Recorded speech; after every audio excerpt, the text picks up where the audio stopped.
Welcome to Show and Tell Boston, where we talk about everything Boston. Um, First off, Happy New Year to everybody. First episode of the year. My name is Kavon, and right here we got, Tata. all right. This first episode of the year, we got a panel of young gentlemen over here. We're going to have a men's talk, anything related to what we feel like we want to talk about right now. So to start it off, can have you guys introduce yourselves? Tell us who you are, your name, what you're about. Yeah, of course. My name is Richard Lopez. I'm a real estate investor and electrician, and I also have a podcast on the side that I won't give any free promo for right now, but Do it, man. That's all. I do that on the side, and that's pretty much it, man. I'm happy to be here, and hopefully everything goes well. Goes white. What's up, guys? I'm Luke. I'm 25. I'm roommates with this fucker. We moved in together in September, and we co-host our podcast together. Um, right now, I am an AE for a tech company. I'm starting my own digital marketing business, and I'm a networking coach for a company called MOA, and work out a lot. Oh, Oh, there we go. How's everybody doing? My name is Herb. Most people know me as Loso. I'm a visual storyteller, spoken word artist. I'm an event host and an MC, so I do baby showers, weddings, quinceaneras, proms, the whole 9 yards. I'm also a student affairs professional, grad student. I'm a man of the community. That's really it. So, yeah. Kurt Foston, do a lot of things around mental health and emotional intelligence in the city of Boston. That's it. Oh, hell yes. All right, well, fellas, it's a new year. It's 2024. So I figured I'd start off by asking, does anybody have like any goals or anything? Like, what do we got going on for 2024? What do we have planned? Man, we're trying to make money this year. You know why? Because the city of Boston's so damn expensive. You feel me? Yeah. You know, whether we talk about the housing issues that we got here, just living. I heard some stat that said to live in Boston and be happy, you have to make over 130,000 or something crazy like that. You feel what I'm saying? So that has to do with housing. That just has to do with the cost of living and all that. So as an entrepreneur, full-time entrepreneur, I'm trying to make an impact in the city, but also city and beyond, but also make money doing it. Hell yeah. I guess I'll go next. I spent 2023 fixing my social life, becoming a well-connected host in nightclubs in Boston, and building up my Instagram, becoming a connector for getting women out to nightclubs, connecting high-status men together. Now, focused on money for 2024. So, for the past 2 months, I've been building up a digital marketing business, and my goal is to have that be doing 3 to 7K a month in the next 3 to 6 months, and then as a celebration, travel to Italy and have the amazing food there for the first time and meet the beautiful woman there.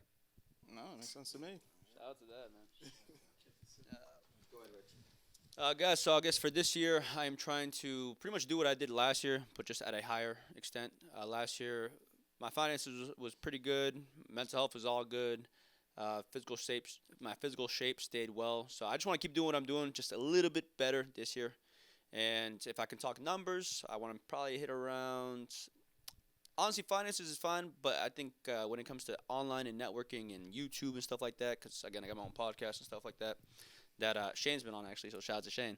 But if I could do anything with that, right now we're at like 1,800. I want to be like 5,000 subscribers. Last year we did around like 3 million views. I want to do around 5 million this year, and just keep working at it. Again, just keep doing whatever I was doing last year, just a little bit better. So that's pretty much it.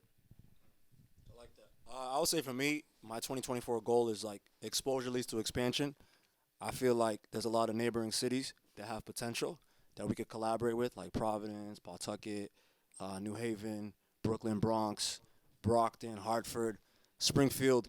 So that's one of my goals that I'm going to continue from 2023, just like put myself in environments where there's a lot of creatives, and just bridge the gap and see ways that we can collaborate and just make movements and make more money and just shed light on their creativity and the same way they could shed light on what the 617 has to offer. So I'm hearing a lot of the theme. The theme circulates around money. You know what I mean? Like I feel like all of us are you know, from what I know of everybody and heard about everybody, everybody's driven over here. You know what I'm saying? And one thing that I want to kind of get into right now is the competitive nature that we have in this city to make money. You know what I mean? Um, it seems like there's a lot of money to be made in this city, um, but it doesn't circulate in certain areas and whatnot. So I want to know: does anybody feel like they have to be overly aggressive coming from where they've come from to make money, whether in a corporate setting or whatever it is? I think you have to be overly aggressive or out the norm if you want to make a certain type of money for sure in any industry you're in. Because if you're not, then you're just a norm, and if you're just a norm, then you're gonna make the norm money. So if anytime you want to make more money in general, I feel like you have to be overly aggressive, or maybe overly excited, or even have some type of hubris to you, whatever the case is. So yeah, I mean, even with the YouTube stuff, even when it comes to, I have a background in real estate, so when it comes to real estate, when it comes to even the trade, I think every single time, no matter what you're doing, you have to be overly something. So if you're gonna be overly anything instead of overly passive, I'd rather be overly aggressive. So yeah, 100%. I would think overly aggressive, go balls to the walls, work 23 hours if you could, sleep 1 hour a night if you really could. Although that probably won't work long term, but I die. try it out though. Try it out. You never know, right? So yeah, that's how I feel about that. Yeah. I don't think it comes to being aggressive. I think it comes down to being consistent and doing the right things over and over again. You're never going to rise to the level of your expectations. You're going to fall to the level of your training and in your preparedness. So it's going to come from focusing on the leading indicators. So when you're in the gym, what I started off doing was trying to lift heavy weight and just be like, yeah, fuck yeah, I got 190 pounds on overhead press, but I was going down to here.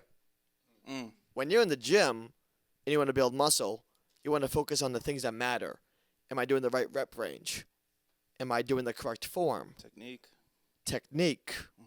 Am I doing the correct amount of sets? Am I doing this the correct amount of time, not going too fast? And then if you do that consistently, the weight will come. Same thing in business.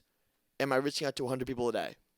Am I recording my sales calls and listening to it and then saying it to two other people that are better than me and giving me feedback and then implementing that?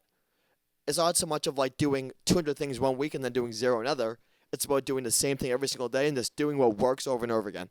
So I think that matters a lot. Do you think of yourself as competitive though? Yeah, no, 100% competitive. I think smart work beats talent when talent doesn't work hard. So I think the word aggressive can be like, yeah, bro, I'm running 5 miles every single day. Bro, that's just going to burn you out. Mm-hmm. Do something that you can do every day and enjoy and stay consistent with that. Then over time, the results will come.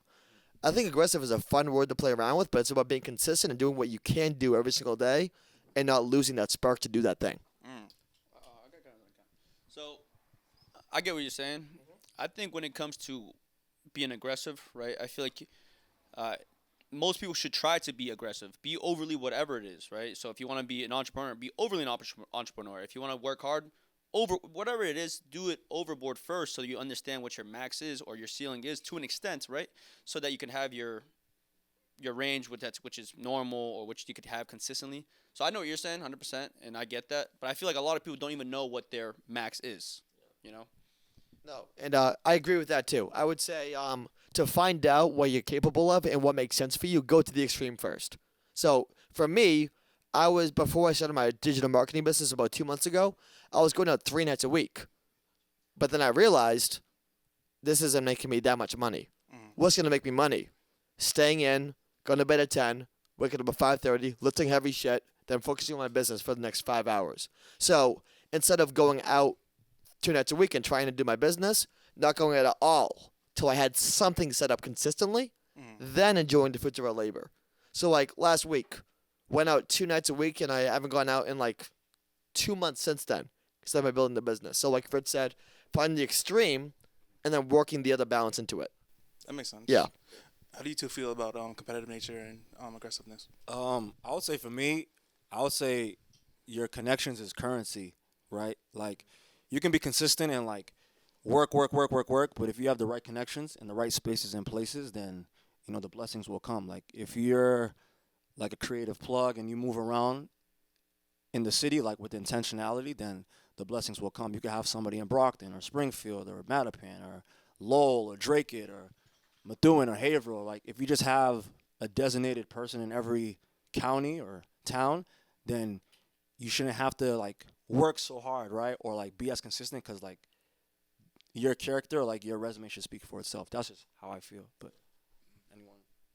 One thing I do want to say on that is you can you gotta keep doing the actions that work even when you're getting the wins.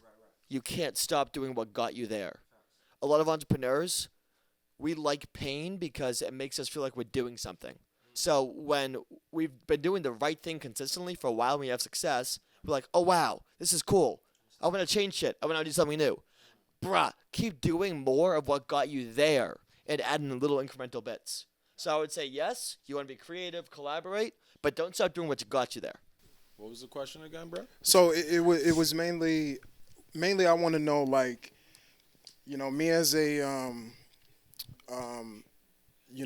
in business management and everything, I feel like I've had to be overly aggressive to stand out, to get to a certain position. So I want to know, do we feel like, with all of us having, these goals to hit a certain money mark and get to certain places for the year, do you feel like you need to be overly aggressive this year to get to a position that you want to get to? That's actually a real good question. I look at it. All right. So if we're saying in terms of business, right? Yep. I have a lot of background in business, right? I ran business incubators. I've been working with entrepreneurs for God knows how long. I think we need to look at the data. I don't even care about opinions. That shit doesn't even matter no more. Sometimes the motivational quotes, that shit doesn't matter at a certain time. The fact is this, that 8 out of 10 black and brown entrepreneurs will fail in the first 18 months. That's just a fact. That is more than our counterparts. But why is that? Many times, a lot of people would say it might be the hustle and bustle mindset. Many times, some people will say it's a lack of resources. But I do think for many of us, it's that mindset that we feel like we always have to do more. Yep. And that mindset alone always makes you feel like you're not enough. You get what I'm saying? Mm-hmm. But let's look at the facts. Right now, entrepreneurs, you're 3 times more likely to have a substance abuse issue if you're an entrepreneur, because you're always working all day, working all night, and you're going through so much shit mentally. You have so many hats that you wear. You're doing sales, you're doing marketing, you're doing operations, you're doing inventory, you're doing everything. And then what does that do for you mentally, emotionally? It strips you away. It takes your humanity away. It stresses you out. Yep. You get what I'm saying? Yep. Because I thank God I have some great and successful people in my circle who are entrepreneurs and business owners. The one thing that we're not talking enough about, it's not always about this action, what we do, is systems. Mm-hmm. It's systems and automations. You get what I'm saying? Yep. And if we don't have any systems and automations when we first start out as an entrepreneur, our work is based off our emotional state.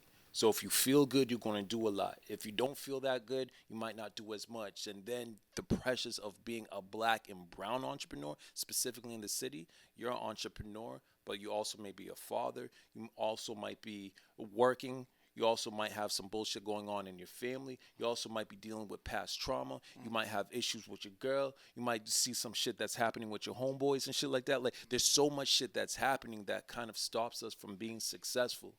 That's why I believe that inner wealth is more important than anything, because what's in you is always going to come out of you. Yep, definitely. So speaking on that, like, as a group right here, do we feel individually, is everybody good? You know what I'm saying? Like, are we working on ourselves, or feel like we need to work on anything internally, or are we just focused on the goals right now? I can speak for myself. I feel like I don't really take too much time to reflect on how I'm feeling, if not ever. And because I don't think it really matters. If I felt sad, cool. If I felt mad, cool. If I felt upset, cool. But what would it do? It wouldn't do anything. It wouldn't accomplish anything. If I do it too much, if I don't think about it or address it in any type of manner where it affects me, I can understand that. But even if I felt really sad today, who gives a fuck? Good. Nobody. Nobody gives a fuck. Your partner doesn't really give a fuck. Society doesn't give a really fuck. Especially for guys, nobody gives a fuck. So what do you do with that? Do you sit there and walk? Do you go ahead and just relax and do nothing when you're having those off days? No, obviously not. So I don't think too much about how I feel. I just go, go, go, and then I've noticed that the more I'm pursuing goals, the more that I'm understanding, okay, what type of guy am I? I'm more of a high-driven guy. I need to be doing things. I need to have a constant goal on a consistent daily basis. If I don't have that, I don't feel good. So I just know what works for me, and I just keep doing what works for me. You mind if I hop in super Yeah, quick? go ahead. And respectfully, I think it's that mindset that's killing us men. That mindset he's saying right there. A lot of men have that mindset. Right now, men die at early age than women. You get what I'm saying? Men right now believe that the mindset that no one gives a fuck. You get what I'm saying? And that's actually, I feel like, especially I could just speak for myself, I think that's a false narrative. And if you feel like no one gives a fuck, that puts you in an isolated place, and isolation is a huge ingredient to depression. You dig what I'm saying? And men right now suffer from mental health issues 3 times more than women. 4 times more than women. It's crazy right now if you look at the statistics and data. So if we're not, like, if you even look at what the fuck success looks like, you break it down according to Harvard Business Review, they say 85% of your success is going to be dictated off emotional intelligence and your personality. So if we're not taking time for ourselves to be self-reflective, we don't even know how people feel about our personality. We don't know if our communications are effective. We don't know if we have a good attitude. We all know someone that's super smart right now, but we won't fuck with them because they just got a shitty ass attitude, and they lose out on so many opportunities, but they don't take the time to be like, yo, how am I coming off? Am I coming? That self-assessment. You dig what I'm saying? Every business owner should be self-assessing themselves, because the only way that you're going to be successful is based off relationships. You get what I'm saying? So I do think, and no disrespect, my guy, but I do think we just got to be more self-reflective on our mindset, because we're going to project that, and that's going to dictate our ability to be super successful in business and also our personal life. Gotcha. Yeah, if I can say something here. Yeah. As men, we're judged by our performance. That's it. So if we feel like shit and we're feeling sad, go to the fucking gym and lift weights. Improve yourself as a man. Build up your value. Say your woman broke up with you. Great. Get in the fucking gym. Go lift weights. Here's the thing. Have the mindset of no matter what happens, everything's good. There's this parable where this Chinese farmer has his kid breaks his leg. The whole town comes to him and they said, oh, how do you feel? Your kid broke your leg. He's like, good. Then his crops grow amazing lengths. Huge profits harvest. They're like, oh, that's amazing. He's like, good. No matter what happens to him, he embraces stoicism and just says good. As in, he's not reactive. He's just taking it as it is, and he's doing the same thing that's going to get him to the successful place every single day. Here's the thing. When men are emotional, it's because shit hasn't been done yet. It's because you don't have control over something that you want to have be accomplished. So if you want to get out of that, bro, focus on what you need to get done and get that shit done and perform. So What happens when you take the work away, though? Like, who are you after that? well, You know? why take the work away? Well, I think in this discussion and, just kind of like seeing where everybody's at, it feels like a lot of times us men, we use our status to mask who we are, how we feel, and stuff like that. Like, Right, but like the thing is, not to cut you nah, off, go ahead. how we feel doesn't change anything. We are literally judged by what we're able to accomplish as a man. That's how society's going to feel. So as men, it's up to us to figure out those inner things and fix them. And that's by doing small things every single day. Writing a to-do list and getting every single thing done, and doing and following through on what you say you're going to do. A lot of mental health comes from us saying, oh, I'm going to eat healthy and not doing it. A lot of mental health will be fixed if men made smaller steps. Okay, I'm gonna sit down and shit on the no. So I'm gonna take a shit today. Check it off the list. Okay, I'm gonna read 2 pages here of this book. Check it off the list. Giving ourselves small little goals and just following through on them and building up that internal credit and self-worth. And those small little win stacking adds up in the long run, like paying off your credit card every month, building that credit. Internally, that's how you fix it as a man over time. But if you're feeling like shit, bro, just get in the gym, get your money up, and work on yourself. Do you think that like emotional intelligence or therapy, like what do you think about those things? Hold on, I just want to add one quick thing. I was gonna say, right. So what he's saying is building yourself up to a certain extent where you feel like you're accomplished, right? Yeah. A lot of us feel like we are nothing because, to be honest, and a lot of people won't say it, but we are nothing, right? If you don't do anything with your life, then you are nothing.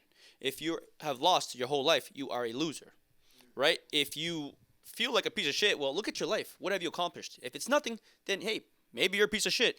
Do you cheat on your girl? Do you lie? Do you have no morals? Do you have no backbone? Do you stand for nothing? If those are all things that are yes, then yeah, you're probably a piece of shit. But that's okay, right?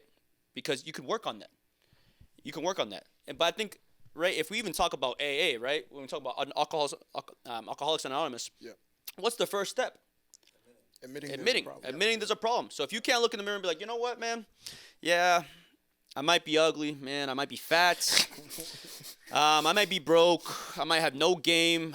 And yeah, that's probably why I feel like a piece of shit. Because I remember back in my day, man, I didn't feel the best back in the day when I was, skinny, when I didn't make any money, when I had no charisma. I couldn't even speak to girls without sweating. And I used to think, man, I feel like shit. I feel like shit until I started working on things one thing at a time. And as things started to improve, right, I started to be able to speak game to women. I started to be able to make some money. I started to be able to do all these things. And I'm like, you know what? I feel really fucking good for some reason. And it's like, well, you wonder why. Because you went from zero to hero and you could do it all over a few years. So I think a lot of people don't understand, like, if you just keep talking about, hey, look, man, you haven't done anything with your life, right?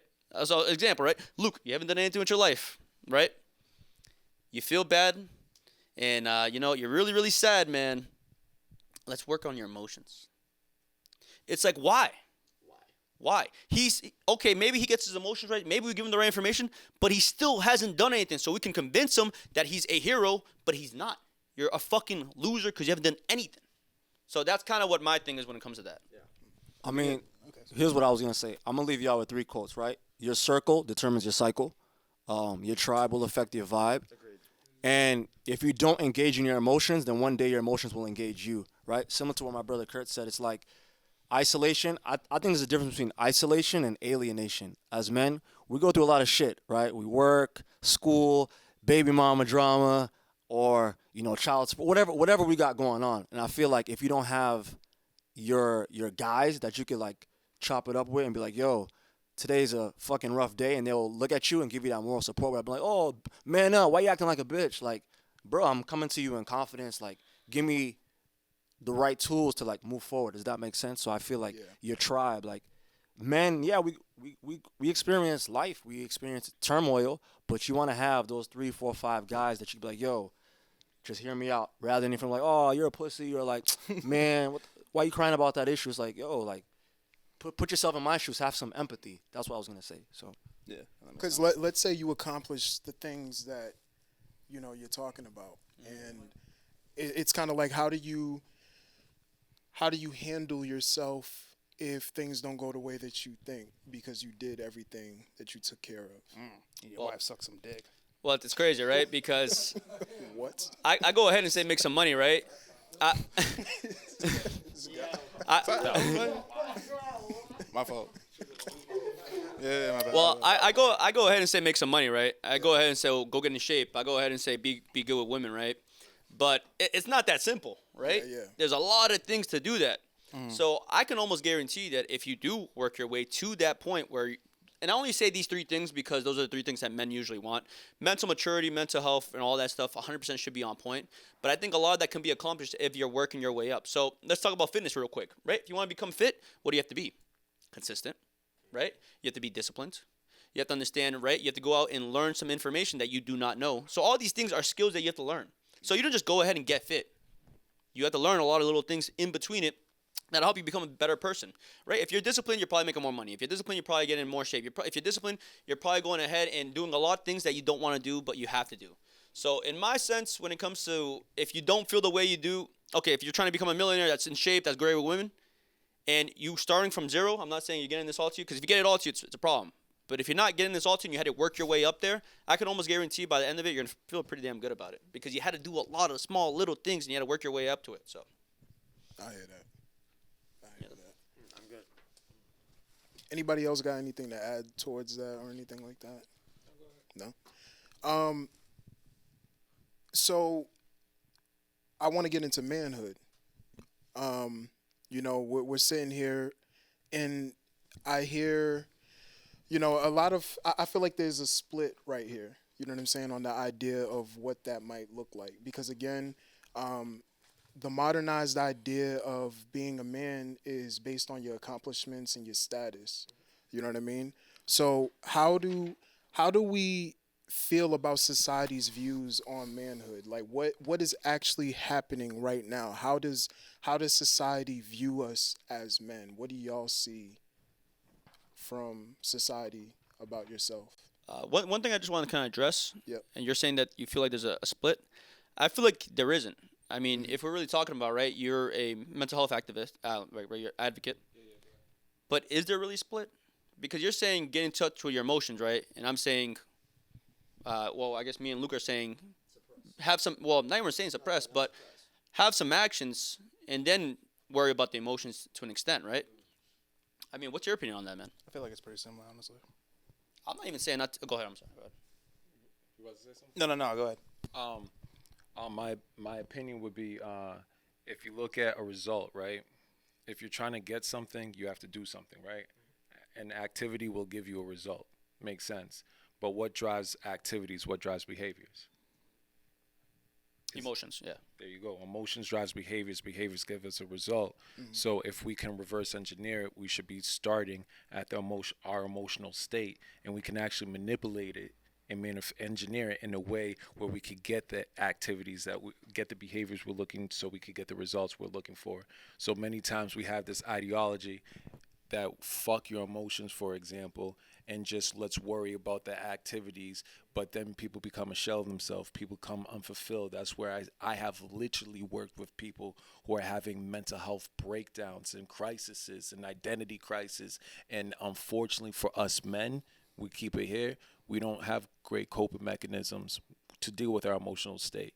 Right now, if you look at violent crimes, not 89% of them are committed by men. You get what I'm saying? We don't know how to release in a There's no proper manner. outlet. We don't know how, we haven't developed, or we haven't been taught the healthy coping mechanisms on how to deal with frustration, disappointment, failure. We don't even have a great idea, or we don't even have a great definition what success is. Many times we objectify success into material things, like whether it's the women, the cars, the houses, and all of that is nice. We all want that. There's nothing wrong with that, by the way. I don't think there's anything wrong with that. But if we're just chasing all of those external things, we kind of forget the internal shit that actually makes up our makeup of who we are. You get what I mean? Yeah. I mean, I feel like there's a lot of things out there that actually do help men right now. It's just that why aren't a lot of men going for those things? There's a lot of opportunities on both sides, and in terms of, jobs, there's opportunities out there. Or if you're not at that place where you're mentally stable enough to handle it, there's programs and things going on in this city I'm pretty sure of. I can't really name them, but why do we feel like men are not being introduced to these things at a higher number?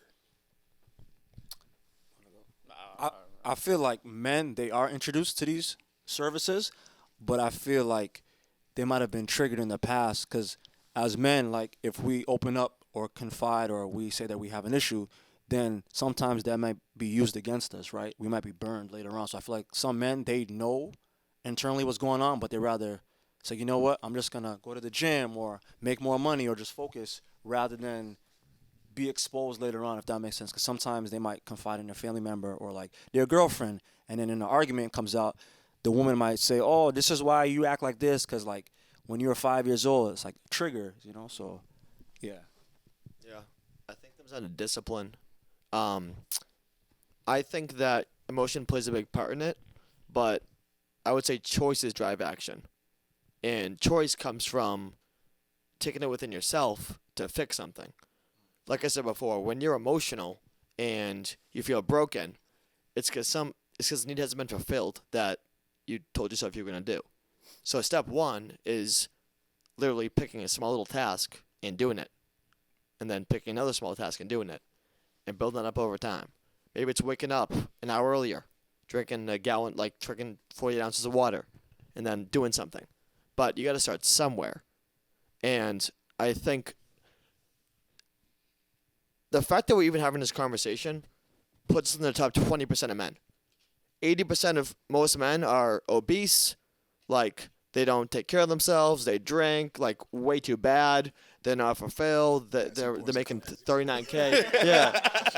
Yeah, no, exactly. Well, no, okay. They're alcoholics, as I should say.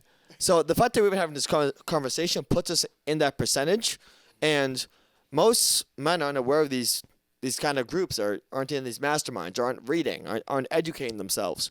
Whenever you're lacking something, it's because you haven't approached the next step that's required to get to the next place. And the next step, you need to require information. And a lot of guys aren't consistently getting information. Whether it's reading the information in the shampoo bottle, reading books, listening to self-help videos, reading self-help books, getting information. Most men aren't doing that. So I think it comes from seeking to help yourself first. But yes, I do agree. A lot of men in this world need to be in a better place. I also had one thing to say from what you were saying earlier. How about you were saying, like you cry to your girl and maybe she uses it against you, or you cry to whatever. We actually do like men's personal development and dating podcasts, and we've seen it over and over again, right? We have the question all the time: is it okay for your man to cry? We got a lot of girls that say yes, and we have a few girls that say no. So What's the majority? the majority usually says yes, but I will say when it comes to at least our podcast, a lot of these girls be capping. All right, straight up, man. They come on and say bullshit, which is fine, right? And even if we could take it as if, right? Let's say 80% of the women are saying, yeah, it's fine, be emotional. 20% are saying no. I think even that small statistic of saying, hey, 20% of the women are saying don't be emotional, I think it shows one thing, right? Which is it's risky to be emotional to women. Because just like you're saying, you could be emotional, you could be open, you could be hurt, you could be all these things, and then you can go ahead and confide into somebody that you think should have your back, which is your girl. But little do people know that biology plays a part in everything, especially in dating. So you could be very, sentimental to your woman, and you could think she has your back, but she might be able to see this, right, and see you being open, being vulnerable, which if we're seeing how women and men think, right, women see the man to be the leader, this man, like, if your girl is looking at you and she's like, hopefully I got the best man around. And the best man around should be like my fucking Superman. Does my Superman cry? Does my Superman not know the answer? Does my Superman know, is my Superman unsure in anything his whole life? And usually the answer is no. So we always tell the guys, and I would love to know your perspective on it. We tell guys never cry, but we always put out this part, right, because we try to get some clickbait, right? But we say men don't cry, but the truth of it is men cry, but not to your shorty, not to your girl. Men cry if you're in a room full of guys. Because even if you don't respect, even if you think lesser of me, it doesn't matter. It doesn't matter. You're still going to be my boy at the end of the day. I've never seen a guy go to another guy and be like, you know what, man? I saw you crying. You're a pussy. I saw you crying. You have less. I've never seen that ever. Because whenever you go ahead and talk about mental health or you cry in front of your boy, it might be a little weird. But at the end of the day, your boy deep down inside, he knows. I get it, man. And that's why I brought up the point earlier. I said your circle determines your cycle and your tribe affects your vibe. Because if you have the right brothers around you, they'll be like, damn, he's going through it, and they'll be there for you. But if you have fake friends, like, man, next thing you know, your information's on like Instagram or Snapchat, all over fucking Boston. And it's just like, damn, I thought you were my man, and we grew up together, but they exposed you. So have you ever seen that though? Like, has that actually ever happened? Because I would love to know. I've seen it before, where a guy tells a girl this, and that, and then she uses it in a certain situation. I have not been in a personal situation where I told my boy something out of confidence, like in a very emotional state, and he said something or he's exposed it online. No, I've never. Not online, but I've seen people expose it to other people though. I can understand that. I can get that. I just think for the most, and again, this is my statement. I want to see if you agree with it or not. Right? Don't cry to your girl. Cry to your guys. Nah, I don't agree. That's fine. Why? No, I don't agree. I do think. Well, like let's say general. I'm not just. I look at it not just the idea of crying. It's like you're talking about almost being vulnerable in ways, right? I want to give it. I want to keep my vocabulary very specific because I mean crying. So being vulnerable, I can understand. With your girl, hey, this is what's going on. I can feel it. And we even tell girls, we even tell the guys, right? Be vulnerable to your girl, but make sure you have a plan right after what you're saying is vulnerable. Because if you're saying I'm sad, but baby, I'm gonna do this and this about it, she'll respect you. But if you say I'm sad, I don't know what to do, I think that's a different perspective. Because if you're trying to look for a woman or your girl who's supposed to be looking at you to be the leader for answers, then it starts getting the gender roles a little mixed up. You think the gender roles get mixed? So just so I'm clear, right? Yep. So you think the gender roles get mixed up if a guy cries to his girl about in that moment, whatever the moment is, right? He cries to his girl and he's just lost in that specific moment, and he might not know the answer in that specific moment, and he might share that in that specific moment. You think the gender roles might get mixed up? Yeah. So pretty much what you said, 100%. I just want to add one part to it. Go ahead. Which is I think the gender roles get mixed up because you're sad, you cry, baby, I don't know what to do. When you tell her this information, she automatically, no matter what people want to say, she automatically thinks, okay, well, I guess I have to find the answer. So that's where I think the gender roles get mixed up. So do you ever think, just clarification, so do you ever think there could be a situation where a man does not have an answer? Is that okay? I think it is. I think it is okay, but I don't think it's good to express that with your woman. Yeah, don't express it. Why? Oh, well, I can explain, right? Yo, So, again, we've had over 200 girls on our podcast. Okay. And you know what? Fuck it. Let's not even say the podcast because that's a very, it right, doesn't just matter. specific Yeah, situation. And I even asked the guys here real quick, right? Is there ever a chance where you think you're going to cry? Right now, actually, let's just go one by one real quick. If you guys don't mind, right? You go ahead and you cry to your girl. Do you think there's ever a chance that she's going to see you as less of a man that you were before you cried to her? She will not see me as less than a man. Okay. Do you think? At some point, for sure. Oh, I'm sorry. No, so let's run it back though. Are you saying cry? There's a difference between crying in a moment and I'm always known for crying. I just think you get what I'm saying? So there's two different things. Like for example, like my background, I come from a place where, unfortunately, a lot of people experience real life. We experience trauma. We experience death. We experience just real life moments. I'm first generation Haitian at that. So there's so much, you know what I mean? There's so much, you know what I mean? There's so much shit that we have experienced in the dirt. You get what I'm saying? So I will never be around anyone that will judge me off a moment versus moments. So it's not even in my character, for example, to cry. Like, so if in that moment you judge me based off me crying, I'm actually happy because now I know you ain't where we stand. You're not necessarily for me. But if you always consistently look at my character is what I do on a consistent basis. And if I'm always known for crying and I don't have an answer, of course, I actually 1,000,000% agree with you, right? Mm-hmm. But you're saying in one rare moment, my mom died and I'm crying, oh my gosh, I don't know what to do, and you judge me for that? That's just wild. That's crazy. That shit's wild, bro. Don't get me wrong, it is wild. And there are very specific situations. I do agree to that. Okay. And you speak purely logic, right? Mm-hmm. Which we could all fucking attest to, right? Yep.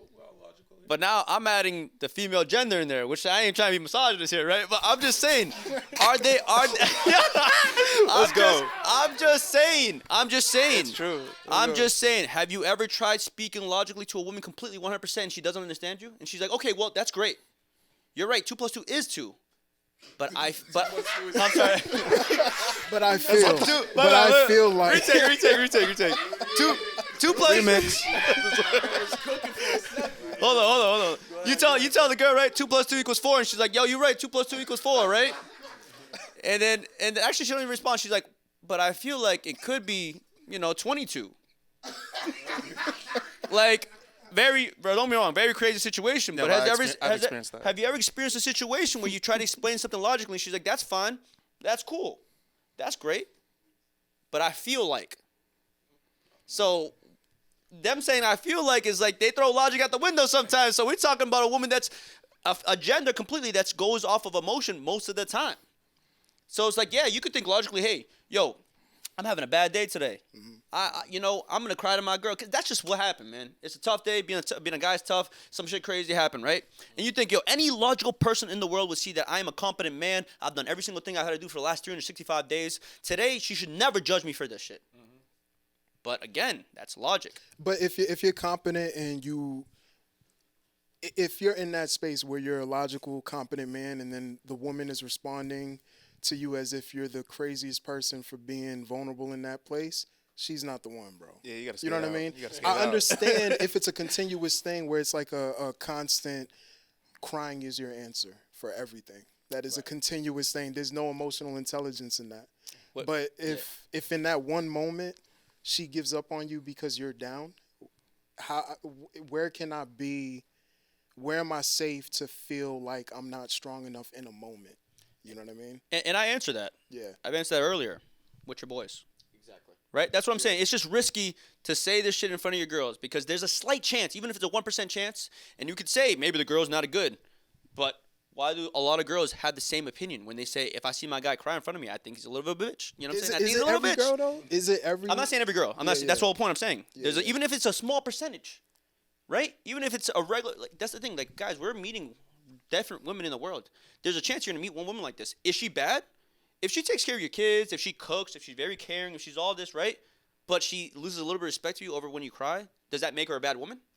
She has everything else, all the other boxes are filled out, but she maybe thinks you're a little less of a man when you cry because, hey, I thought you're the leader, man. I thought you were my Superman. Does that make her a bad woman? I wouldn't say so. And this is what we tell the guys. Don't cry to your girl, man, because there's a slight chance, even if it's the slightest chance in the world, that she might not respect you after that shit. So just cry to your boys if you're going to cry to anybody. Going off of that point, there's Superman, but there's also Clark Kent too. You know what I mean? Like I feel like oftentimes women go like, "Oh, I want Superman." Like he's lit, but underneath that exterior there's Clark Kent. So like there's Peter Parker, then there's Spider-Man, right? There's Batman, and then there's what Bruce Wayne. Yeah, Bruce you know what I'm Wayne. saying? Bruce So Wayne. Yeah, you I could be Aki and I could be a superhero. I'm like, yeah, like I'm a tough guy. And, like life ain't nothing. But then at the end of the day, like, damn, I go through stuff too. So Yeah, if she's treating me, she has to any love. She has to different- love the dichotomy of both. You can't just love one and be like, oh, fuck the other. That's not my genetic makeup. You feel Because me? realistically, I've seen that. I know what you're talking about. I'm not gonna act like it's not a thing. Realistically, though, if my woman looks at me any less when I'm in those moments, then I'm not pursuing. I'm not gonna continue because I'm pretty confident in my worth, and I'm pretty sure all of us are.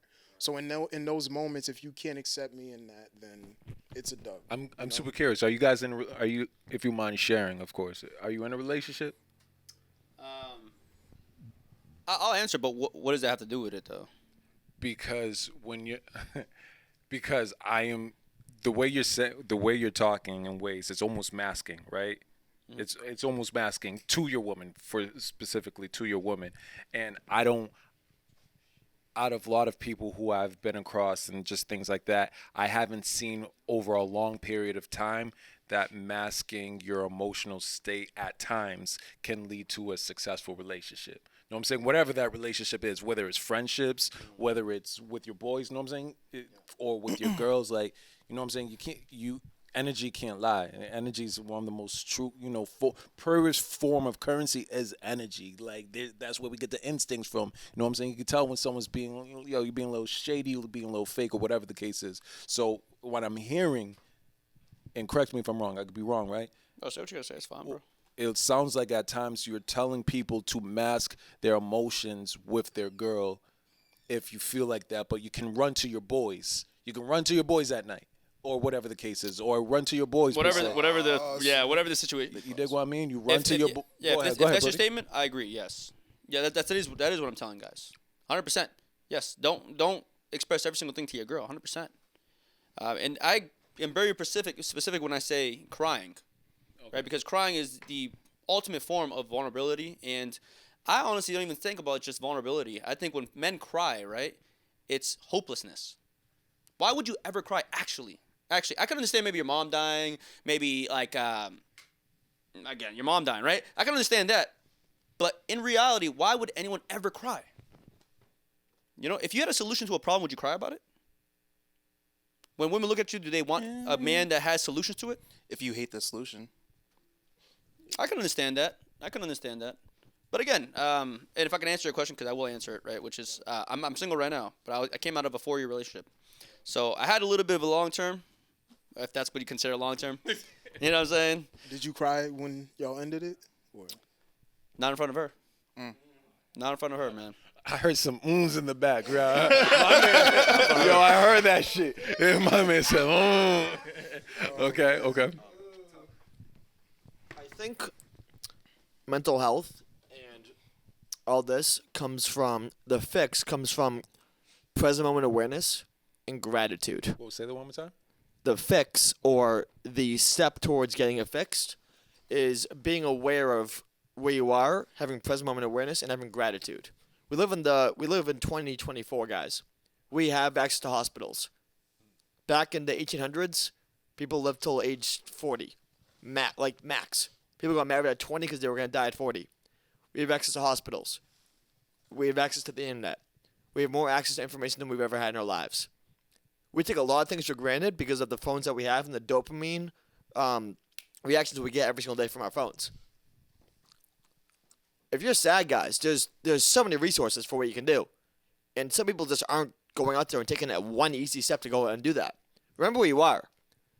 Most people have easy access to a homeless shelter, even if they're homeless. It's way different than it was a long time ago when we actually had to go out and hunt for a freaking gazelle and kill with a spear.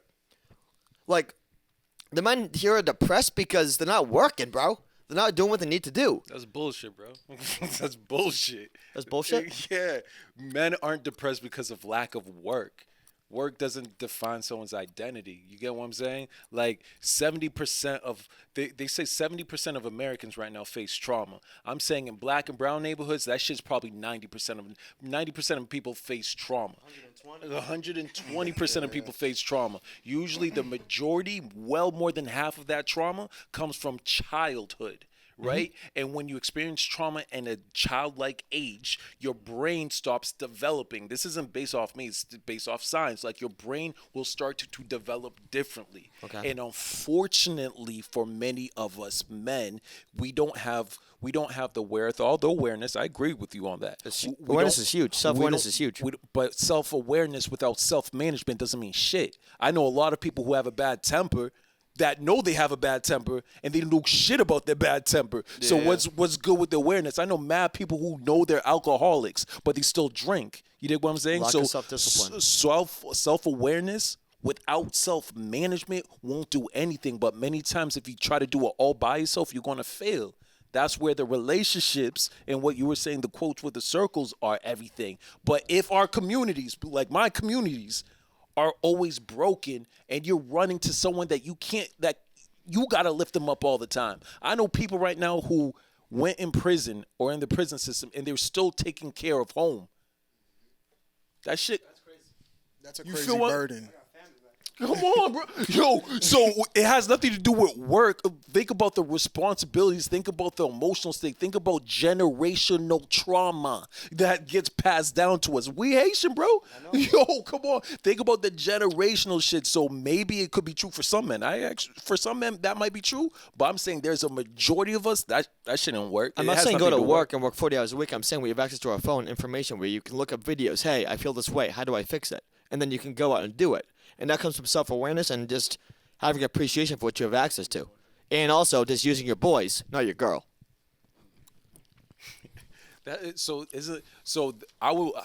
What role does a woman play in your lives? Because it seems like there's a specific role that you almost kind of see. It's almost like Andrew Tate. That's the guy, Andrew Tate? No, I think it's Andrew Bate. Andrew Bate? Andrew Tate, right? Like you guys are coming off a little bit like that, right? So what role do you believe a woman could play? Well, hold on. I would love to know. So I've seen that before, right? Like the Andrew Tate thing, right? Yeah. But I could say you're like Jordan Peterson. Like we can start. No. We can start putting. No. I'm just saying. We can start putting labels on things. No. We can start putting we can start putting labels on things to try to dismiss it, right? Go ahead. But I'm not trying to do that. Like, let's not say, hey, you're like this guy, so we could dismiss you. No, I didn't say it's dismissive. That's not like what we're talking about. Real things, right? When I say a situation of your girl, you being emotional to your girl, and guys literally getting a bad feedback, that's a real thing. Guys can express it. Guys have that's been in situations many times. This is not something that's not nuanced. This has been happening forever, right? When it was the role of the girl. Actually, you want to answer my bad before I took it? Yeah, I would say it's in terms of relationships, by the way, not just role in society. I just want to give the man peace, to be a nurturing mother for the children that they intend on having, and to be fiercely loyal, and to support your man. So you just look at her as a supporter. Supporter, nurturer, and peace. Okay. That's a traditional way of. Of course. Yeah. Yeah. Do you have anything to say about? No. I was super curious Okay. What do you think? about what The same question you asked me, back on to you. in regards to a role of. I What do you think the woman's role is in a relationship? well, I don't think I think my relationship will be different than y'all relationship. For example, you know what I'm saying? So I think roles could change because right now in society, which is crazy, women make more money than men. Right now. Right? Like even businesses, when we were talking about businesses, women start more businesses than men. Like look, that shit is a fact. Women are considered more educated than men. Women, and generally speaking, are making more money than men. I think that's a big I don't thing in disagree the with that black 'cause more wanna community. go I in think in the college. black Yeah. community, that's like a major thing. No, my fault. I didn't even hear you say that. I one think time. in the black community, Okay. that's where that's like Oh, a I'm not sure. fact. For Yeah, sure, you I know what I'm that. saying? Yeah, I know that for a fact. I know black women are making more money than black men. Yeah. I know black women are more educated than men. So if the role, the traditional role, doesn't even work with the facts of where, It's a new time. huh? It's a new time. Yeah, You know, things change. so I feel like we're almost redefining it right now as a society, and I think it actually should be redefined because I don't think she's just subject to one or two things. She's able to do whatever, you're able to do whatever, and you guys just are kind of more aligned with the energy and mindset. You know what I'm saying? Yep, definitely. I think it's kind of optimistic to kind of think like that to an extent, right? Let's change up the gender roles a little bit. Let's maybe like rewrite the rules, right?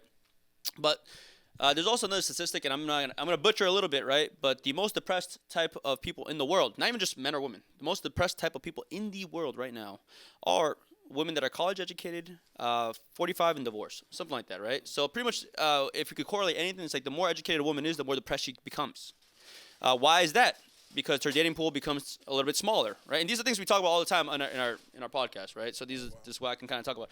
But the most depressed people in the world right now are women who are college educated.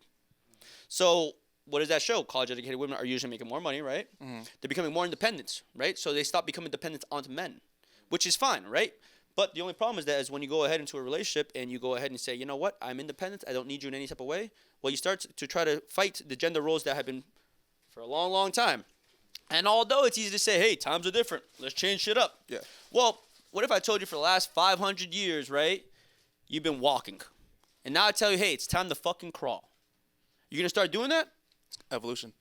So, I mean, you could want to change it up, and that's fine. Is it gonna work though? And I feel like that's a test of time because we don't know yet, right? This is the first time in all of civilization, all of manhood, right? Where like we starting to get women that are making more money, and women have their rights, and women can become their own independent people. So, I don't know. From what we're seeing, it's. You don't think it's working? Well, right now we're gonna have to go take a small break, but we'll be right back. We'll get right to that subject. Hold it right there.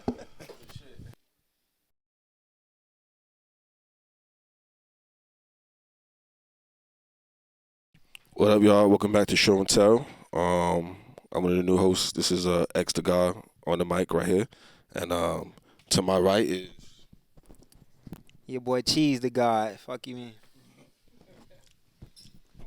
Yeah, man, Yuki. Richard. I mean, So, Luke. Kurt. so yeah, we switched up the panel real quick. You know what I'm saying, for part two, but we about to start right where we left off at. Yeah, so I wanted to follow up from the end of our last conversation, right? How do y'all feel about the new gender roles and how everything is changing up and how we're redefining the whole gender role thing? How do you guys feel about that? When it comes to the gender roles, I think it's too early to determine whether it's going to work or not. But again, if I could throw back the last stat that I had earlier, that the most depressed people in the world are college-educated women, I guess we're showing that, hey, man, maybe the women becoming more educated and having their dating circles be closed off more because they want it more, maybe will not be working, right? And if I think all around, if you could ask women just in general, hey, what do you want out of your guy? You want a masculine guy. So what does it take to become a masculine? I mean, there's a lot of things, but one thing is financials. And if women are in college making more money than men, and then they have to go ahead and provide for the household, it's obviously not working. I don't think any girl wants that. Even if you're a woman and you're watching this shit right now, do you want to provide for your man? Ask that. Like, just don't even react. Just truly, do you want to provide for your man? And it's okay if you say yes. Do you want to provide for him long term? If the answer is no, just know that a man's okay with doing it long term. That's my thing with the whole thing. Yeah. I don't think gender roles are changing. I think we're just seeing how gender is changing for the average man. I think as technology has gotten better and social media has become more prevalent, the average man is becoming more and more abundant, and the high status man is becoming less and less abundant. So we're seeing amongst ourselves, I wouldn't consider anyone here average. Even the fact that we're having this conversation means that like we're in the top 10, 20%, but the top 5% of men are getting 80% of the woman. As in, like, most guys, like, 1 in 3 men in the past year have not had sex.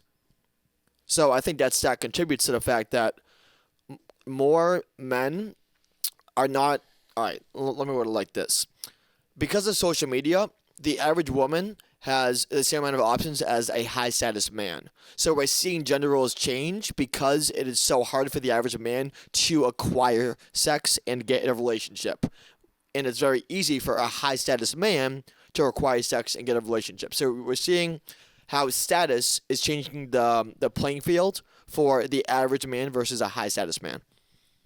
I want to ask you a question before we keep going. Like, you think getting sex is like defines like your masculinity, or do you feel like sex? Do I think it defines it completely?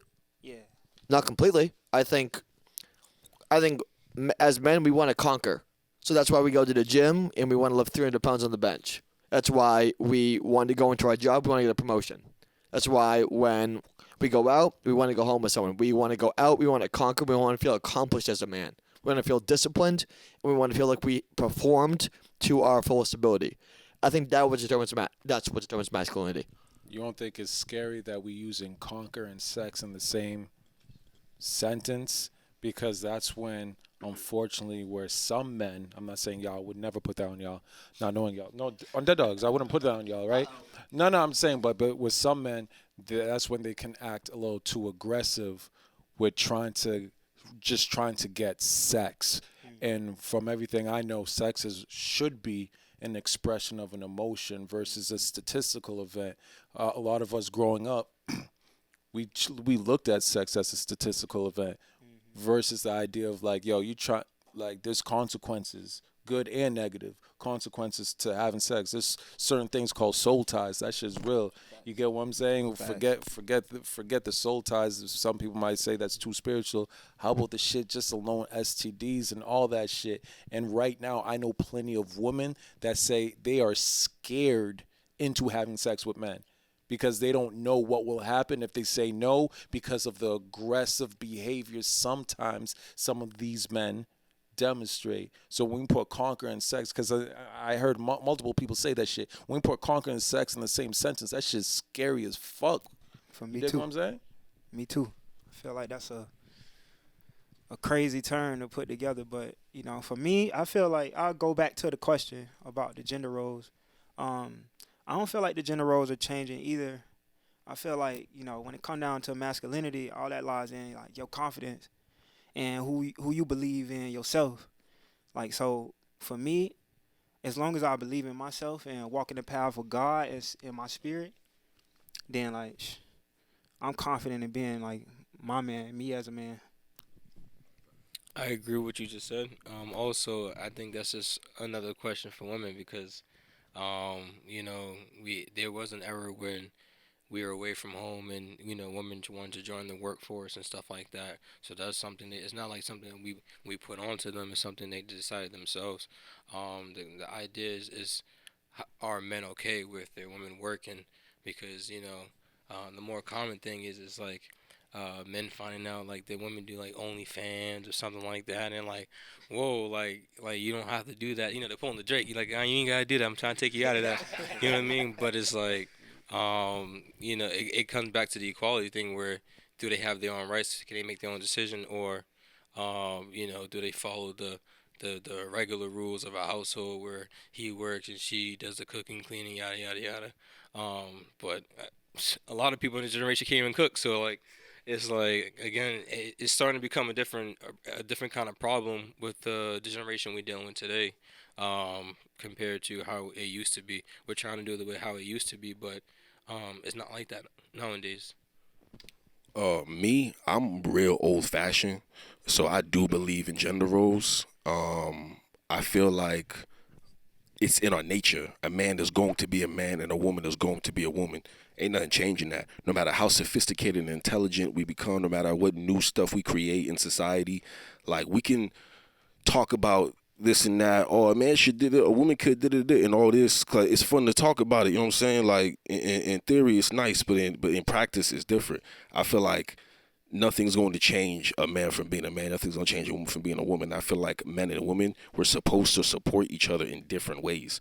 Now, because we live in a time now where the cost of living is very high, like if you go back to the caveman times, it was nothing like what's going on right now. Everything is measured in paper, money. You gotta pay these bills. You gotta do that. Da, da, da, da. So if you have a rider with you, a woman who's down to work with you, then y'all could, you know, divvy out this and that, or you do this, I do that, da da da da. And I feel like there's nothing wrong with that. But at the same time, even with that said, I feel like a lot of women do not want to go 50-50 with dudes, man. A lot of women approach a lot of men approach these women on some 50-50 stuff like she's a dude, like that, like that's his roommate or something. And she's looking at him like, I don't know about that. I was just on IG today and I saw one of my homegirls talking about how she wants to live the soft life. She don't do none of that other like working in the field, that man stuff. She wants to live the soft life. And on Twitter, if you look at that, there's a lot of women who agree. You know what I'm saying? So I feel like ain't nothing gonna change our nature. However, we do live in very different times. And if you don't want to suffer, if you don't want to be broke, if you don't want to struggle, like we gotta do what we gotta do and work as a team. You know what I'm saying? So I feel like it's a mix of both. You know what I'm saying? But I'm very more on the old-fashioned side of things. So you brought up a word that I like, right? Our nature. What is our nature? What is masculinity? What is naturally us? What is that? Earlier you said something about conquering. I feel like every man wants to feel accomplished. Like testosterone, the way it works, it makes us feel good when we do something. If we played basketball and we win, we get a surge of testosterone. If we go to the gym and we lift something real heavy and we push ourselves and we complete it, we feel a surge of testosterone. Makes us feel good. It makes us want to go and do more things. So I feel like part of masculinity is conquering, building, leadership, teamwork, getting things done. Like I don't want to get like biblical and too spiritual, but I feel like God, when He made man, He told man to conquer and subdue the earth. Like we're supposed to go out into the world and make stuff happen, shape and form our concepts, the things that are in our mind, bring them into a reality. And when you do that, it makes a man feel good. So, Rich, I kind of want to hear your point of view too on that. Like, what would you say that is? What is our nature? Masculinity? Yeah. Can I hit the last point for a quick second? Yeah, go ahead. So I wanted to talk about, just real quick, the gender roles. I'll hit it just one time. Yeah. When I think what the gender roles nowadays is that I think men are becoming more misogynist and I think women are becoming more masochist, right? So I think what's happening is men want women that are more feminine, right, than ever before. Right? That's why when you get a girl that's independent, I don't need no man. And again, I'm not black, but I've seen this all the time with black women, right? Which is, I don't need no man. I could do this all on my own, right? Which makes sense why that happens, right? Because, and again, I'm not black, man, but again, these are things that I've heard from black women that a lot of them are being raised by single mothers, right? So what ends up happening is these mothers are teaching them, hey, you know what? You don't need no man. You could do it on your own, right? So what's end up happening is like that's not really the facts. That's not. Let me smack that shit. That's not really what's the facts, but that's what's being taught, right? And then for men, right, in general, men want a woman that's soft, feminine. It's gonna treat them nice. So I think what's happening is that we want the extreme of the other more as time goes on. Not just men, but women as well, right? So women wants a very masculine man, right? That's why you do blue collar work. They're gonna be like, hey, let me see your hands because they're trying to compare hands, right? And if you got a guy and he's looking at a woman, he's like, okay, well, I hope you don't say any fucking slurs or any cuss words or you don't call me a fucking, N-word, none like that, because I'm trying to have you be a masculine woman. A feminine woman. So what I think happens is, although right now times are changing a little bit, I don't think they're really changing. I think they're becoming more extreme. And I think for certain guys, you could see that and you could be like, man, fuck the bitches, man. Fuck these girls. Fuck these hoes, man. They want a guy that does this, and that. But I don't think that helps anybody out. It's like, okay, well, a girl wants a masculine man, so be that man. That's it, right? Don't complain about it. Don't cry about it, man. Yeah, I mean, even these girls that are like, man, I don't want a guy that's going to take me to Chipotle or can only afford Applebee's, right? It's like, well, then don't be that guy. Be able to afford more. Be able to do more. And for the women, right, you can't ask for that in return if you are over here trying to cuss me out, trying to press me, trying to ask me for my phone, worrying about what the fuck I'm doing. You can't do any of these things if you're asking for that in return of me. So I think when it comes to the gender roles, I think it's kind of working in the people. It's working in the favor of the people that want to work. If you're a guy and you understand, hey man, you are based on what your results are and who you are, how much utility you hold, then you'd be like, okay, well let me do work. Like, okay, there's a quote, right? And I'll just try to close this off. There's a quote, and it's pretty much that women want you to come in them if they think that you make 100K, right? So it's like, yo, well the thing is, I think about it, right? And I think about stats. I think about generalities, and then I start to think about personal experiences. Usually anywhere I go, I dress pretty damn good. I smell pretty damn good. I always get a fucking haircut. So for the most part, even if I'm broke, I might look the part. Why is it the last 5 girls that I've had sex with wanted me to come in them? I'm just saying, man. I'm just saying. All right. So that's kind of how I feel about the gender bullshit. And I guess when it comes to masculinity, I guess what was the question again? My bad. So, like, what do you feel like our nature is? What would you define our nature as men?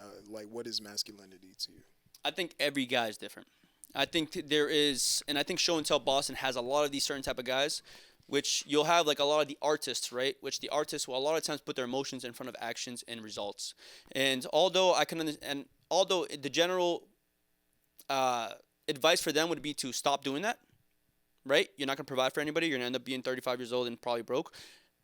I could say that, but then I could also be like, you know what? I understand that we probably came from 3 type of people in the world, right? If we're all talking about generations and genetics, there's a good chance that we either came from a conqueror, a scavenger, or maybe a scholar. So I can't tell somebody that came from a genetic backline, right? Hey, your whole life, your whole genetic makeup, if we look back down to your timeline, you probably were a scavenger. You had to be submissive. You had to stay in the shadows. You had to go ahead and put your emotions over everything. I can't tell a guy like that and be like, hey, man, you got to learn how to conquer. You got to go ahead and put your feelings away and just fucking work and try to conquer. And I think it's tough to tell those type of guys that advice when that's, I mean, everything in their body, everything in their biology is saying, hey, I want to hide. I want to be away from it. So I think what makes a masculine guy in general, even if we're talking about, hey, those 3 type of topics, a masculine guy in general is going to do something no matter what he feels. No matter what. He's going to do his duty no matter what. He might feel like art is the best way, music's the right way, anything is the right way, but he's going to see the situation at hand and say, you know what, 30 years old, got to make some money.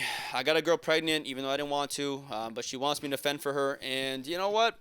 I love music and I love art, but I haven't made. Honestly, I'm net negative the last 5 years.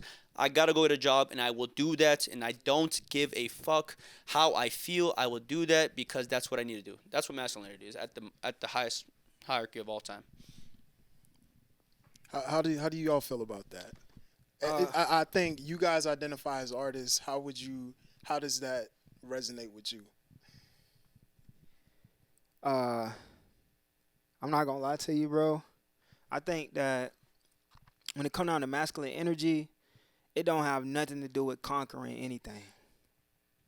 You can. For me personally, I feel like that's a lower vibrational thought. I think that if you feel like you have to conquer somebody to be a man, you was a hoe, and that's just on real shit. Cause I'm gonna tell you some real shit. I ain't never had to conquer nobody to feel like I was the shit. All I had to do was wake up in the morning and feel like I was the shit. All I had to do was look in the mirror and look at me and be like, yo, that nigga Cheese, he the shit. Yeah, but the thing about that is you're judged by your value, not by how you feel. No, I judge myself by how I feel. I don't give a fuck about how you think about what I got going on. Is that making you money? Yeah, I make money. But is the feeling making you money, or is the result you're getting from your actions making you money? The feeling of me getting up in the morning, the will of me getting up to use my vessel for God's will and purpose, is what's making me money. So that's what's pushing my life forward is the motivation from my spirit.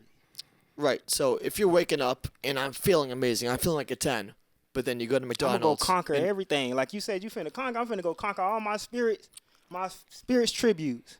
Everything I want for myself, I'm gonna get up in the morning and go do that. For sure. If I don't know about you, Course. but I wake up in the morning, 30 push-ups off rip, chlorophyll, drink my water, go take me a shower, brush my teeth. I don't know exactly what you got going on, and I'm not trying to judge you about what you got going on. Not to intervene, but I totally agree with what you are saying, and that's what I was gonna say when you were talking about I don't need to conquer nobody, because it doesn't have to be other people. You know what I'm saying? Like when a man conquers himself, he feels good. When you wake up and you do the push-ups, when you do things that you don't feel like doing, part of that is conquering yourself. And then when you say I'm gonna go out there and I'm gonna conquer, like you conquer the day. Like you don't necessarily have to conquer people. You know what I'm saying? But and also about the money thing, like money to me is a social construct. To me, true reality is man, earth, and God. That's it.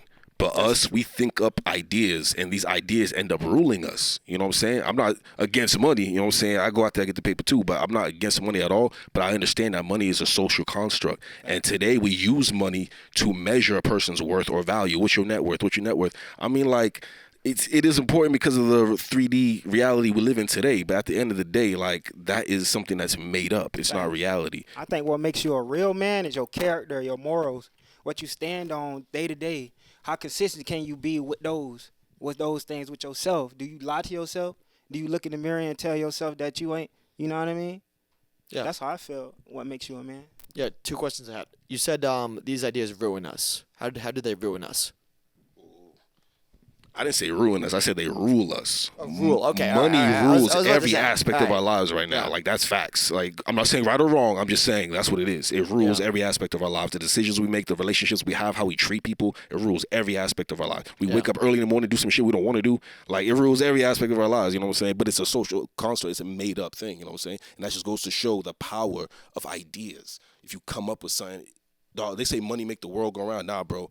Ideas make the world go around. You know what I'm saying? So that's what I was saying, how it rules us. Yeah, and I agree with you on the conquering thing. Where one of my favorite quotes by Mike Tyson is, being a man is about doing what you hate doing, but doing like you love it. Discipline. That's what makes you a man. To me, that's part of conquering. 100%. No, I'm with you on that. Yeah, but it's not just it makes a man, it makes a human fucking being. You dig what I'm saying? It's like a man and woman because women go through the same shit, right? Women's right now, like, for example, you're talking about like black single woman. What you were mentioning was actually a stereotype, because I don't know any black mothers that are telling their daughter that you can do it all by yourself. You get what I'm saying? I personally don't know, and I know some of y'all are Haitian. It's big in the Haitian society for us to be in relationships. You get what I mean? It's actually, it's really big. You meet a lot of people who are trying to have relationships, and I think the beauty of relationships is when 2 people can actually come into one. That's why I don't completely understand the gender roles yet. You know what I'm saying? I'm still learning. I'm still growing and evolving, but it's like the idea of just 2 people coming into one and being union of self. But to the question you said, or to the point you're saying, I am someone that likes making money. I ain't gonna lie. I ain't gonna lie. I am someone, can't lie, right? I like making money, but I do understand there's a downside of always chasing the bag. You get what I'm saying? And sometimes when we do that a little bit too much, we can, like, look at capitalism. Capitalism without regulation leads to bullshit, where right now we're eating stuff that have chemicals and is killing us. You get what I'm saying? Or we drinking juice that is killing us, or we eating food that's like legit killing us. You get what I'm saying? So the idea of just money ruling us, or the idea of conquering money per se, those systems has fucked up a lot in not only this country and beyond. You get what I mean? Like, to even go deeper, look at the prison systems. They make money off of people being in jail. Yeah. So you can't tell me nothing like money doesn't, quote unquote, ruin people. It has ruined several people. Right now, the majority of black men who are in jail, they're not in jail for violent crimes. They're in jail for what? selling drugs. And drugs is usually an economical state that they might be in, and they're trying to make money and trying to make money to change the situation. You get what I'm saying? So I do think there's money, the idea of money and the weight that we place on money have unfortunately ruined a lot of people in our communities. So Hold on. Can I just address a couple things? Right. Of course. So first, you said you might be confused. You said you don't know what the gender roles and stuff is, right? So if I could ask you a question, do you think a woman wants you to make more money than her? Do I think she wants me? You personal, just completely personal. What do you think? Do you think a woman wants you to make more money than her so that you can provide for her? If you're speaking in general, yeah. But Do you think a woman wants you to be more capable than her? capable in what area? In all aspects, right? Just in general, and like more capable. Like you're able to do more things maybe than her. Maybe you're able to answer more questions than her. Answer more questions than her. That's not. AKA she could look. AKA she could look at you for any type of solution. So what you're trying to put me in, which you're not going to put me in, but you're trying to put me in a position where we're talking about the general mindset that women have, and right now we have grown. Like we're probably from around the same generation, right? Probably. Right now, women do grow up to want men to what? Like you're saying, have all the. Some women want men to. What I'm trying to say is that women, like if we're confused about the gender roles, women just want a person that's better than them, and that's usually in the male form if they're straight. That's what I'm trying to say. You think all women who are in relationships, they're in relationships because they look at a man that's better than them or their better half? I think a lot of women will settle for maybe less or maybe at the same standard as them, but I don't think they're that happy. I think in general, if you ask a woman, and you could talk about hypergamy at its finest, right? But usually women want men that are better than them in almost every single aspect. And if you want a person that's better than you in every aspect, financial, physical, capability, etc., then you probably want a man that's better than you. So all I'm trying to say is, like, if you're confused about the gender roles, it's pretty simple. Women want the best type of guys. They usually want people that are better than them. So that's what I'm trying to clarify here. I think I would say I think a lot of women want a man that's going to challenge them, because women also want growth in their lives. You know what I mean? So I feel like women are gonna want to be around a man or a person who challenges their thoughts, their way of living, so then they can elevate themselves. But can you elevate? Right? If you're a person right now, let's say me and you are just speaking, is there any way I could elevate you if I don't know more than you in any type of aspect? Can we have an actual insightful conversation where you learn something from me if I don't know more than you in any type of aspect? I don't think it's always about like knowing more. I think sometimes it's about a perspective. I may have a different perspective that may open your eyes to something. I'm not saying that that doesn't mean that I'm better or I know more. It's just that maybe my experience has led me to vision life in a certain way that maybe you look at and you just have a different vantage point. Yeah, that's true. Or you could be showing something that she couldn't find in her father or her ex dude. Like, you could be showing like some type of compassion for her or like some empathy for her too. So I feel like there's many shades of gray, but I understand what Rich is saying, where he's coming from. Like, women, a lot of the times they do want a dude, generally speaking, because everybody's different, but they do want a dude who is a leader, a problem solver, and somebody who gets things done. And I feel like the reason why that is because if she's with a dude like that, it allows her to lay back and live that soft life I was talking about. Like a lot of women, like how he said, comparing hands. Like I had a woman compare hands with me, multiple women. Let me see your hands. I'm like, why? And she always put her hands next to mine because she wants to see, like, are you a dude are you soft-handed or are you out here doing things? Because I would like to be a soft woman living that soft life, so I can't be with a dude who's also soft. So I agree with a lot of the talking points y'all are saying, but attraction in biology, it's hard to fight. Like, attraction in biology is hard to fight. We could say whatever the fuck we want, man. Girls want a guy that is a leader, no matter what the fuck you think. I'm telling you right now, if you're not a leader, your girl is not going to respect you. She's not going to look at you for problems. And if she doesn't look at you for problems, who's she going to look at? another dude. And if she's looking at another dude, she's gonna get an emotional connection to another dude, and she's gonna fuck that guy. There's shades of gray, but generally speaking, I agree with what he's saying. But there's shades of very gray. specific situations, but that doesn't do anything for general topics or general advice. If I'm gonna talk to a regular person, general dude, what am I gonna tell him? Hey man, your specific situation might be very specific. You might find the girl that 1% of girl that doesn't give a fuck about how tall you are, how much money you make, how capable you are, how charismatic. It's like, yeah, maybe, but if we're general people and we're meeting general people, like general women, in general, who are we meeting, right? The population, the majority of women. So it's like, yeah, we could talk about specifics, and I'm not fighting for specifics. You're right. There are specifically type of women that want certain type of things. I just don't think we can label those girls as bad women because they want what their biology determines them. You don't think it's fucking crazy that we have an all men's panel? We're talking about women, like what women want. That shit sounds so that top down approach sounds fucking crazy to me. Many times as men, we have fucked up by saying what women want versus shutting the fuck up, asking women and just listening to them and let them speak for themselves. We don't have to be the mouthpiece for what women want and shit like that. That's just, what do women want? I can say what I want as a man in my perspective, of course, but I do think it gets dangerous as hell when we have a group of men just always projecting women want this, women want that, and then we have a society where some men are in leadership positions or in powerful leadership positions, specifically politics, and then we make rules off of this and we make policies off of this, and like that shit makes no sense. I do believe this conversation is great, but this conversation will be greater if we have more women sitting on here and they were able to voice their opinion as well. Yeah.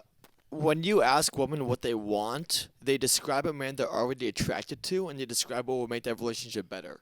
So when they say, "Oh, I want a man that respects me, brings me flowers, cries to me," they want Drake, who they want to fuck, to do that to them. They want a man that they already find attractive to do traits that the man doesn't do. If you don't want to ask a fish how to catch him, you ask a fisherman how to catch the fish. That's why we're a room full of grown-ass men talking about how to get the opposite sex.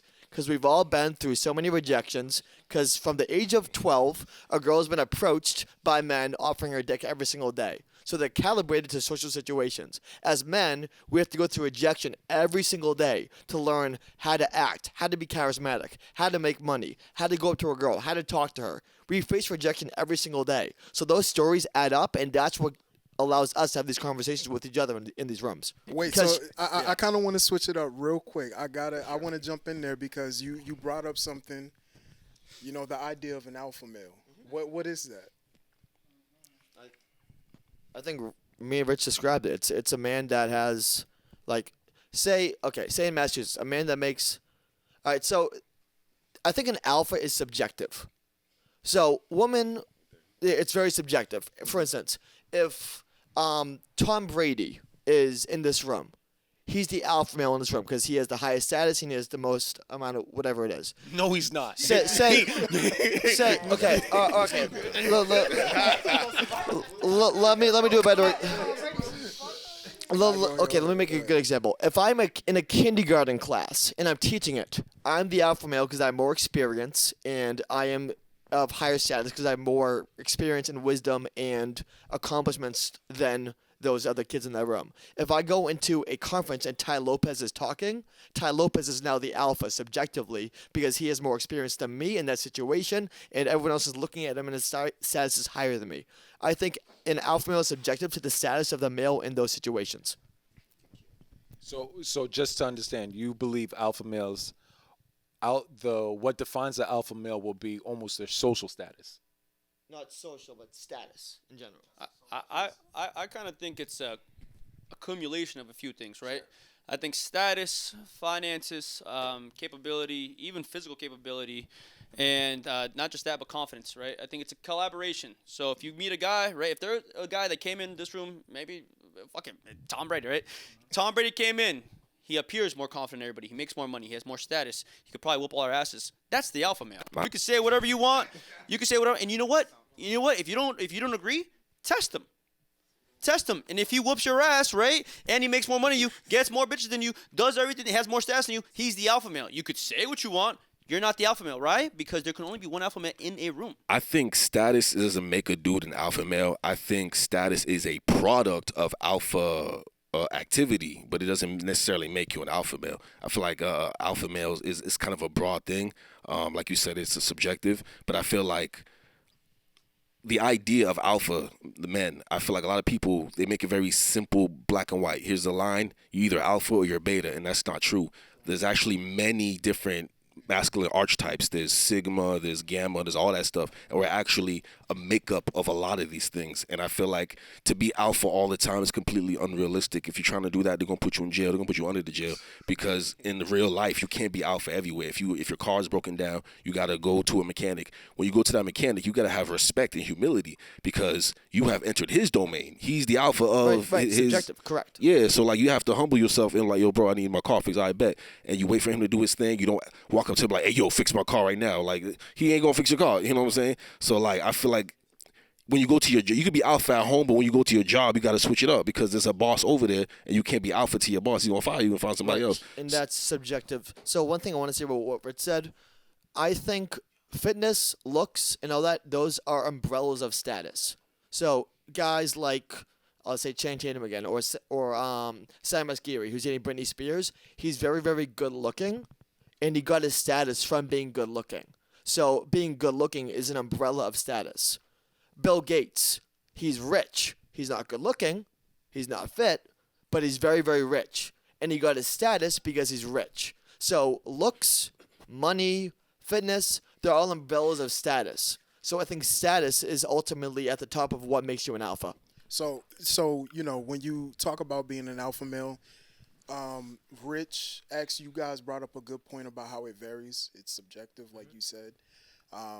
The definition, by definition, it's where, it's a dominant male in a group. So obviously you can't be the dominant male in every scenario. Things vary. You might have the upper hand or whatever. So Let me add on to that. One thing I noticed about this conversation about alpha, nobody said anything about wisdom. Everybody said looks, status, but everything, in a but scenario nobody where said that's anything needed, about wisdom. in a scenario where that's the focus, yeah, you'll be the alpha. Like Bill but Gates that's ain't not- where he is because he's fit, or whatever case. Steve Jobs wasn't where he was because he was fit. Obviously, look where he is. It's because of his wisdom. It's because of what he was doing. It's because he was consistent of what he wanted. But is that the case in every scenario? It depends on the scenario. You know what I mean? But you are right. Like what he was saying, X, when it's like, if you go into a mechanic, you know nothing about being a mechanic, like, you got to be humble, because now you're in somebody's domain that they have a different type of wisdom you don't have. You know what I mean? Now you need their wisdom to help you out in your situation. It's not like a situation where it's like, oh, I have a better status than you. Status don't mean nothing when, like you said, if you're in the middle of nowhere and your car breaks down, you don't know how to fix it. You know what I mean? Now you're nothing but the same thing that's out there with you. But it's all wisdom. It's not really looks. It's not really how many girls or guys or whatever the case may be. How many parties? If you have the Diddy party, it's it's the wisdom. You know what I mean? I get what you're saying. One thing I just kind of want to add to Luke's stuff, and I kind of don't 100% agree with you, Luke, man, right? Where you talk about status, because if Bill Gates came into this room, right, and let's say one of us got mad, we're probably beating that dude Stomping up. him out, bro. So could you be empty alpha? his pockets, yo. Take your shoes. Could you be alpha if you're easily going to be able to get your ass whooped by every single person in this room? I don't know. I don't think so. Is an alpha male sitting on the floor getting his ass whooped by the smallest guy here, whoever that is? The thing is, I don't though, know. you could be a small dude but still be a leader. You know what I'm saying? Because that's another thing that we didn't say about alpha males. I think an alpha male is a leader. And if you really break down what leadership is, in my opinion, leadership is cultivating greatness in others. It's not telling people what to do. I agree. And like Rich, you were saying, if like Bill Gates was here, we'd beat him up for sure. That's for sure. If we're at a financial conference, Bill Gates is the alpha. In this scenario, Bill Gates could be the financial alpha, but we're the physical alpha. Like I said, it's subjective. That's the only reason why I say I think it's a compilation, right? Yeah, no, because could you be the alpha male and like be 5 foot tall in a room, full of guys that are complete? I'm not even saying 5. Fuck it. You know what? Can you be? No, because shout out to the 5 foot guys. Those are like usually good wrestlers. But I'm saying like that's why I think it's a compilation, because you have to be really adequate in every aspect. Like I never would want to be in a room and be like, yo, I can't look at any single guy here and be like, yo, maybe I can hold my own. If not, there's no way I can even consider myself the alpha. There's no way I can go ahead and look in this room and be like, yo, I can have conversations intellectually with anybody here. And if I can't, then there's no way I'm the alpha. There's no way I can be like, yo, if we're going to talk about finances and I have no financial literacy, there's no way I can be considered the alpha because I know there's probably an aspect where some of these guys completely destroy me. Bro, that shit's such bullshit though, right? Because they say if you're the smartest person in the room, you're in the wrong room. You got what I'm saying? Facts. And I've been in places and spaces where I may not be the smartest person in the room, but no one is quote unquote an alpha over me. I am who I am when I woke up, when I was born. You dig what I'm saying? My identity will never waver based off someone else's capabilities and not mine. You dig what I'm saying? I understand who I am in every scenario. So just because if his bank account is big, it doesn't mean he's more of a. I promise you, he ain't more of a alpha, quote unquote, because he has more money. Because I'm capable of making just as much money or even more. You get what I'm saying?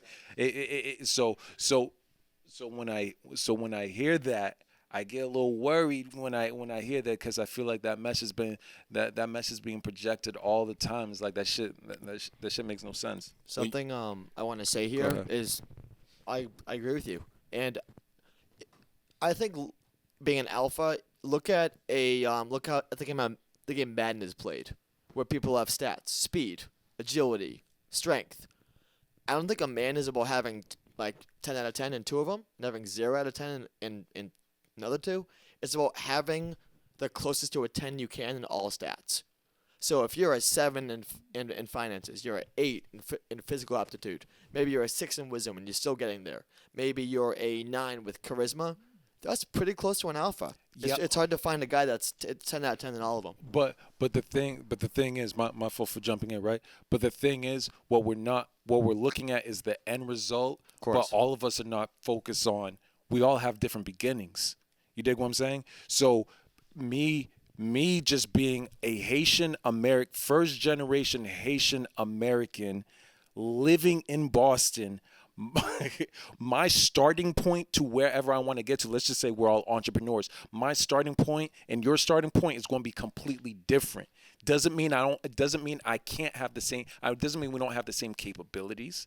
It doesn't mean we don't have the same wisdoms and smarts, but our starting point, just based off stats alone, are going to be different. So then, if at the end of the race you get to a 8, for example, I get to a 6. But your starting point was a fucking 7, and my starting point was a 2.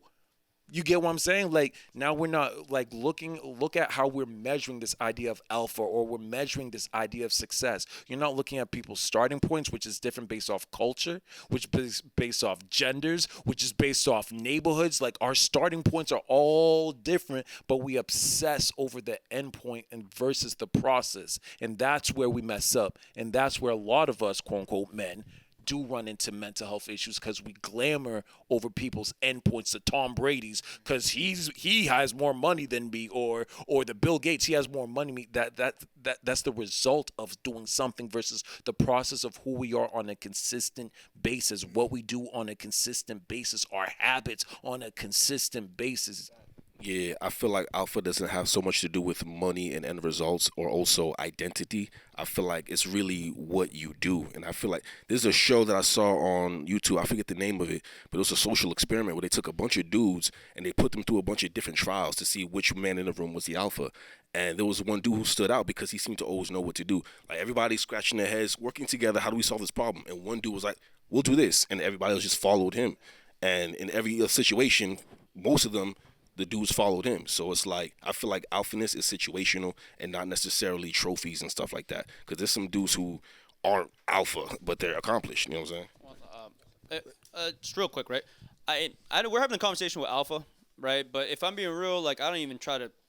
Again, we have the show where we talk about men's personal development. I don't even tell anybody to strive to be an alpha, right? Because if we're being real, the alphas are usually the ones that get killed first. So what ends up happening is, like, I rather tell people, man, like, if you're going to be anything, if we're going to label anything, be a Sigma, right? Stoicism at its finest, right? Like, let whoever wants to be the alpha, whoever wants to lead the room, let them lead the room. If you want to go charge into war first, go ahead, go charge into war first. One great piece of advice I could give to young dudes is forgive your parents, dog. And that's not even just men, that's women too. One of the most popular posts I ever posted on Facebook, like it got into the multiples of hundreds. I put out, forgive your parents. 3 words. That shit almost went viral, dog. And I'm like, oh snap, this is mad feedback. Let me look at it. I looked at the comments, dog. Everybody was like, nah, fuck them. Nah, my dad was never there. Nah, my mom was never there. Da-da-da. All these people just dissing their parents in the comments. And I'm like, yo, there's so much hurt out there, dog. Like, ask your parents, like, what was it like raising me? Like, what was the struggles y'all had to go through? Cause my parents are immigrant parents, man, and like, we came up rough, dog. So it's like, as a kid, I didn't really understand, but now as an adult, I understand all the hurdles they had to go through.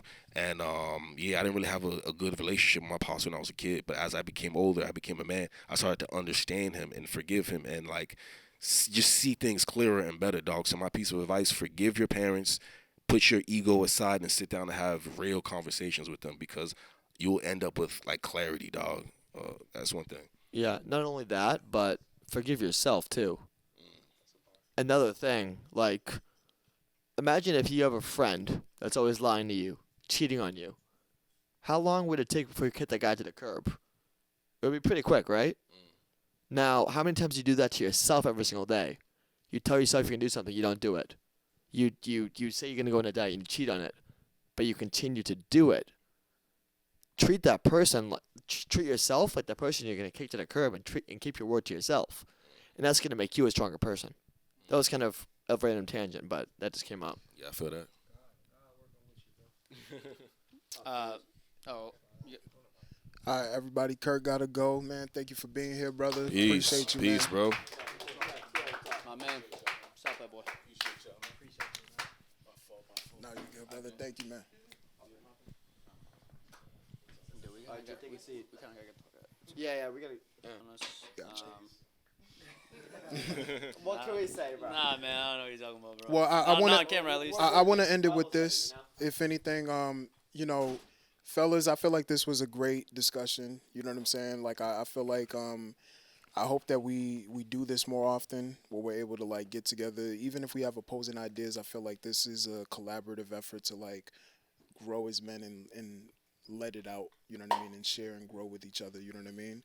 So before we end this, can you guys just kind of like let everybody know how to reach out to you, what your handles are and everything, and your platforms, and yeah.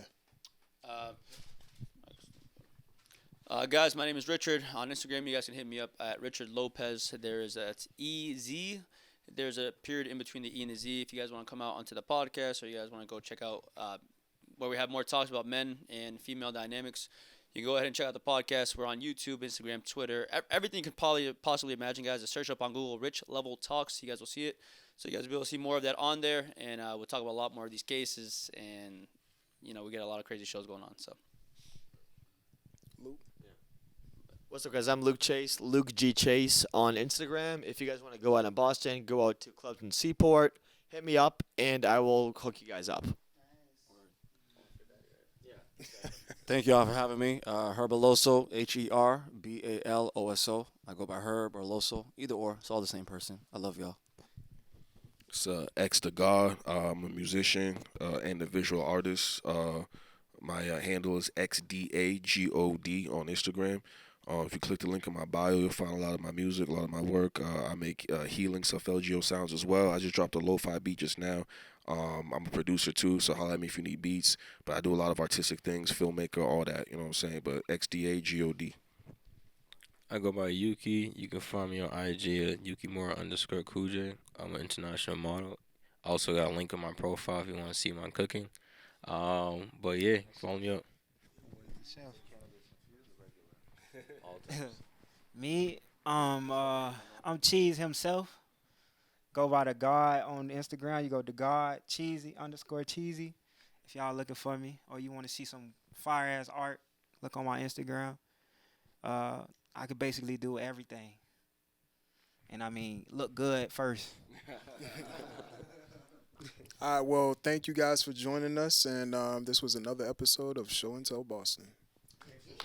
Yes, sir.